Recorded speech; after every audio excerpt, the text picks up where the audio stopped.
Mahlzeit. Ihr habt sie vielleicht vorher in meinem Bison-Video schon gesehen.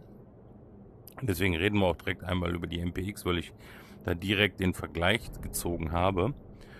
Und es ist für mich die interessantere Wahl. So. Aber da kommen wir jetzt erstmal zu. So, die MPX ist halt, wie in dem anderen Video auch erwähnt, aus dem Taran Tactical DLC. Das ist auch meiner Meinung nach der Grund, diesen DLC zu kaufen, weil ich sonst keine direkte Verfügbarkeit zu dieser Waffe habe.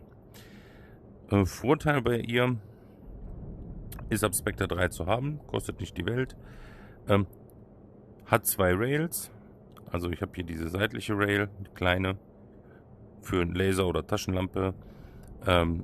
Ich könnte natürlich auch einen Rotpunkt machen und mache mir dann hier oben ein Zielfernrohr drauf. Spiele ich selber nicht so, könnte man aber sicher machen. So. Nächster Vorteil, 41er Magazine, 9x19. Ist sehr angenehm, man kommt gut hin und so verhält sich genau wie ein M4. Also ich habe hier hinten den Verschlusshebel zum Ziehen. Ich habe die gleiche Sicherung wie beim M4. Ich finde die kleine zwar nicht so toll, aber sie ist halt identisch zu handhaben. Und ich finde sie so sehr gut zu kontrollieren. Also wir haben jetzt Vollautomatik. Und wie ihr seht, da zittert nicht viel und ich habe keinen Griff dran. So, zusätzlich, wie gesagt, auf Missile Silo schön mit Laser zu handhaben. So, was sind die Nachteile? Die ist relativ lang, wie ihr seht.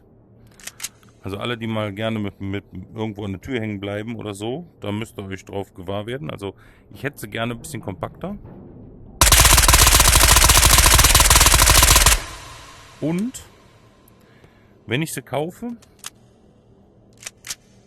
ab Spectre 3 hatte ich ja glaube ich erwähnt, ich kann die Magazine nicht leer kaufen. Also ich muss, weil ich bei einem anderen Händler bin, und da kann ich es nicht anwählen, dass die Magazine leer sind. Die sind immer mit Full Metal Jacket voll. Und wenn ich die auf AP haben möchte, muss ich die erstmal leer schießen. Das ist natürlich ein bisschen mühselig. Oder auch Geldverschwendung. Vielleicht wird das noch geändert, ich weiß es nicht. Aber das wäre auf jeden Fall angenehm. Das gleiche gilt auch für die Pistolen, die dabei sind. Ich meine, in dem DLC sind halt noch eine Glock und eine Colt. Jetzt haben wir das auch mal erledigt. Eine 45er und eine 9mm, beide mit größeren Magazinen. Sicher auch sehr schön in der Hand habe, aber auch da kann ich halt die Magazine nicht leer kaufen.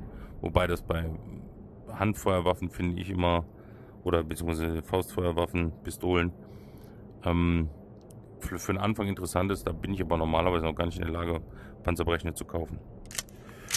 Ja, das war es eigentlich schon. Also die MPX, ein ganz solides Konzept, ist halt wie jede Maschinenpistole. Ich habe 2 Rails und über die panzerbrechende Munition, den relativ langen Lauf, was natürlich zur Kampfkraftsteigerung auch von Vorteil ist,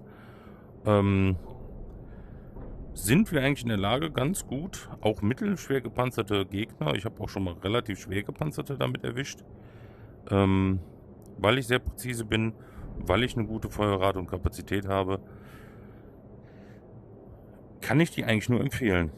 Und weil sie halt ab Spectre 3 zu haben ist eigentlich da der Punkt, in dem Moment, wo ich Spectre 3 habe, kann ich mit der aktiv auf Spectre 4 hinspielen. Und ob ich dann ab Spectre 4 nochmal für eine andere Maschinenpistole umschwenke, bin ich mir gar nicht so sicher. Also die werdet ihr immer wieder mal sehen, und die funktioniert in meinen Augen sehr gut.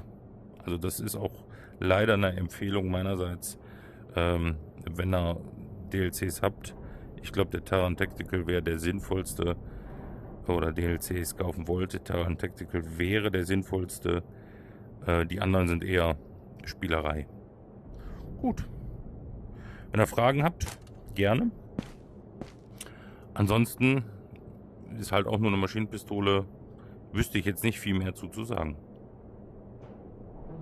Vielen Dank fürs Zuschauen.